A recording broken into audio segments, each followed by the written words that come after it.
Hello weavers, నమస్తే అండి. మా ఛానల్కి స్వాగతం అండి. చూస్తున్నారు కదండి, ఇవి డ్రమ్ స్టిక్ పీసెస్ అండి. పైన పీల్స్ తీసేసి ఈ విధంగా వాష్ చేసి పక్కన పెట్టానండి. ఓ పెద్ద ఉల్లిపాయ, 4 టమాటాలు, పచ్చిమిర్చి అండి.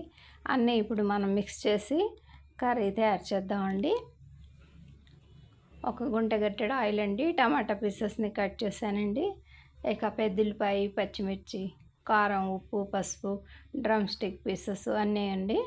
ఇప్పుడు వీటన్నిటిని మనం మిక్స్ చేసేసి టేస్టీగా, వెరైటీగా, న్యాచురల్గా కర్రీ తయారు చేసుకుందాం అండి. చూస్తున్నారు కదా, కంటైనర్లో ఏ విధంగా అన్నీ యాడ్ చేసేసానండి. పసుపు అండి, ఉప్పు 1/2 స్పూన్ ఉప్పు అండి, 1 స్పూన్ వరకు కారం అండి. అన్నీ ఈ విధంగా చక్కగా మిక్స్ చేసేద్దామండి. ఇక నెక్స్ట్ ఒక గుంట గట్టెడు ఆయిల్ అండి, అది కూడా యాడ్ చేసేద్దామండి.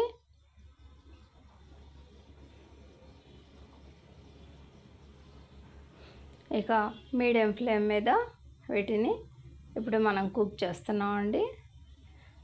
2 నిమిషాల తర్వాత కొద్దిపాటి వాటర్, అదేనండి 1 కప్పు వరకు వాటర్ యాడ్ చేశానండి. ఇక అన్నీ మిక్స్ అయిపోయి మన టేస్టీ న్యాచురల్ కర్రీ తయారవుతుందండి. ఏ విధమైన మసాలాలు లేకుండా న్యాచురల్గా ఉప్పు, కారం, పసుపు, కొద్దిపాటి ఆయిల్తో ఈ కర్రీ రెడీ అవుతుందండి. మా ఈ చిన్న వీడియో నచ్చితే లైక్ చేయండి, షేర్ చేయండి, సబ్స్క్రైబ్ చేయండి మా ఛానల్ని వీవర్స్. బై అండి.